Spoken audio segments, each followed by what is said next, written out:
Good morning. Dan Alasso, making history. I don't even know what day it is in my retrenchment journey. I guess I better check quick. It is day 23. So, how about that? Day 23 in my retrenchment journey. Rumors are beginning to swirl about programs possibly being canceled or merged at Bemidji State University. Now, on the one hand, this may seem obvious and expected. If you're down to just a couple of faculty, as many programs now are, it's going to be very difficult to offer enough courses and offer them in an appropriate order that any student starting in any given semester would be able to find a viable four-year degree path through your program. Even so, that doesn't mean people were expecting it. In fact, the administration has been going to great lengths all along to try to reassure everybody who is left that it would try really hard not to reduce programs or majors. Now, 3 weeks and a couple of days, 23 days it turns out, into this retrenchment, the administration is apparently beginning to talk along these lines or make preparations to talk along these lines or has hinted along these lines. Has done enough so that people on campus are beginning to talk about it with alarm. So a question that I would ask if I was sticking around and looking at making plans for a post-retrenchment BSU might be, when is the administration actually going to come clean? If programs are going to need to be merged or some majors canceled, as does seem kind of likely and logical, and if they, in fact, are gradually beginning to talk about this, what does this suggest?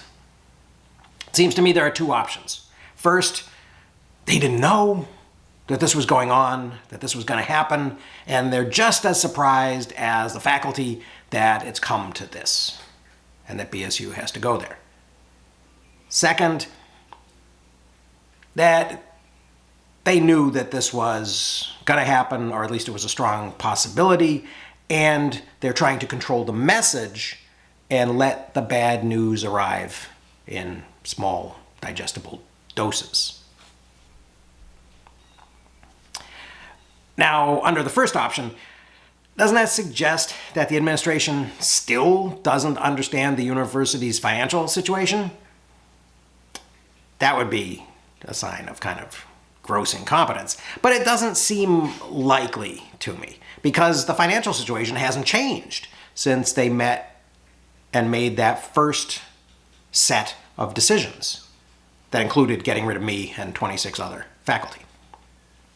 The second option, which seems much more likely and plausible to me, suggests that the faculty isn't really being treated as a partner in this process, but instead that it is being managed. A less positive, generous term might be that it's being played. This approach would include doing something like saying, we hope and will work hard to ensure that programs and majors are not affected by all these changes, which doesn't promise but strongly implies that this is an actual possibility.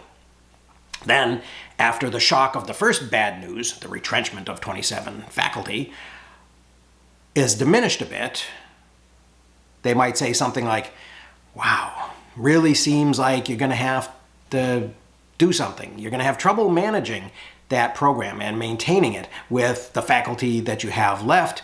So maybe you should consider merging it with this other small program. As if that hadn't been the plan all along. And I think in addition to this being kind of dishonest and manipulative,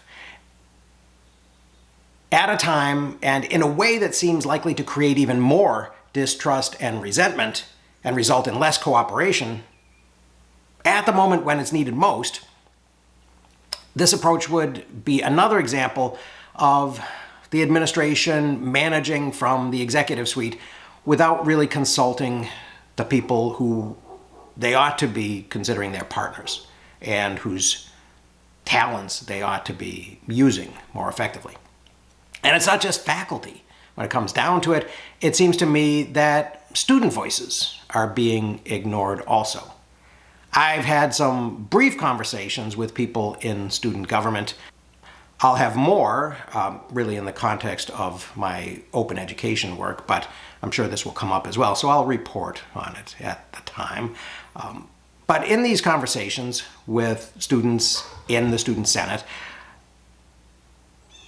although the situation affects students most, it doesn't sound to me like they've been invited to the table yet, or even really apprised of what's going on in a complete way. Apparently, the administration considers our students to be a market, rather than thinking of them as a group of young adults, and sometimes older adults, who are also stakeholders in BSU. Now, I understand you don't consult with a customer when you're thinking about changing the formula of the soap. But is that the appropriate model for this situation?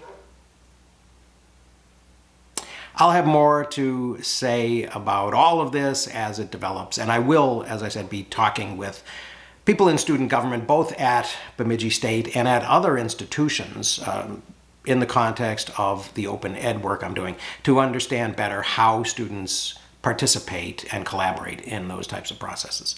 So, you will hear more about that when I have more information. But in the meantime, I hope you found this a little bit interesting. Thank you very much for watching. I will see you again.